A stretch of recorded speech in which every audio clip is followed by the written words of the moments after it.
Turns out the $50 limit was much more of a challenge than I thought. But working with one 2x6 and a couple of those shiplap boards, I got the thing done, including fasteners, for 50 bucks. So off to the traditional version of SketchUp to get myself organized, and then I'm gonna get started. Here's a chunk of that 2x6x12 that I sectioned off, and I'm turning into 1¼ by 1¼ posts for each corner of the planter. And because those saw kerf marks can look unsightly on a finished project, a couple of passes on the jointer to take those off. And then it's over to the chop saw to cut the legs. There are going to be two sets of legs, one long and one short. I'll explain why in a minute. So a stop block helps those be the same length exactly. And then a setup block to set the height of the saw blade and the depth of the cut against the fence to the same 3/4 of an inch. So we're cutting out 3/4 of an inch on two facing edges. And I'm going to keep those offcuts because they're going to come in handy later. But this is because the joinery needs to happen in a certain way. I decided I'm only going to use one kind of fastener. There's setting the table saw to a 45-degree cut.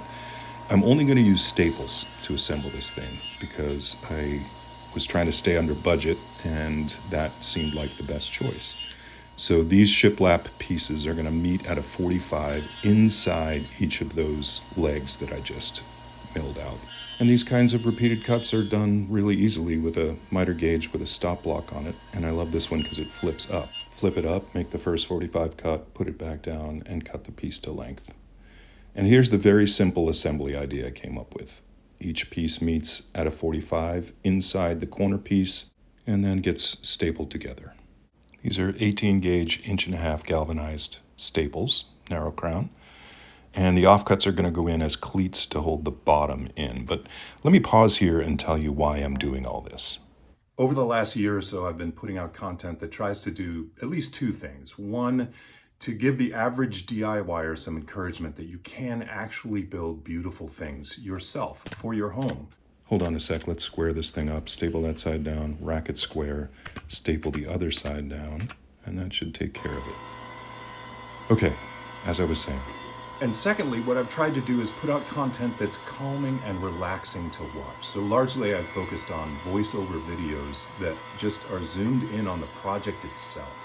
So you get to watch the project come together, and a little bit of narration to talk through what's been challenging or tricky or particular techniques that are being used. So speaking of technique, I used the joiner to create a perfectly straight edge on the rest of this 2x6. Put that edge against the fence so that the cut you make is perfectly parallel and you get a straight board to use as the frame for the top. That should yield nice straight pieces with miters that meet evenly at each corner. Now, one mistake I made was I put the bottom of the planter on first and then realized I couldn't drill pocket holes because I couldn't fit the tool inside the planter in order to get the drill up in there to drill the pocket holes. So I used that 1x3 strapping, pre-drilled the pocket holes, then attached the strapping to run around the inside of the rim of the planter, and then installed the pocket screws. I've done these videos mostly for my kids because when they were young, I never had the time or the opportunity or the resources, frankly, to have a shop like this that I could build things in. And I've always wanted to share these skills with them. And so now via video, my adult kids are getting to join in and watch as these projects come together. But I'm hoping that some of these skills will transfer to the next generation for my kids, and that some other people will enjoy watching these videos as well. And who doesn't love it when a beautiful miter comes together? A few more pocket screws, then we'll run the router around the edges, and that should be about it. It has been my wife's joy to decorate the front of this house with flowers, and as we talked about the project I might do for the first round of the cut, we came up with the idea of a huge planter box, the front feet of which would sit right on the slab where the front porch is, but the back feet would need to extend down there to support it and make it level. So here it is, here it sits. We will probably give it a coat of paint, well, primer, and then exterior paint, and then it'll get filled with soil and off we'll go to plant.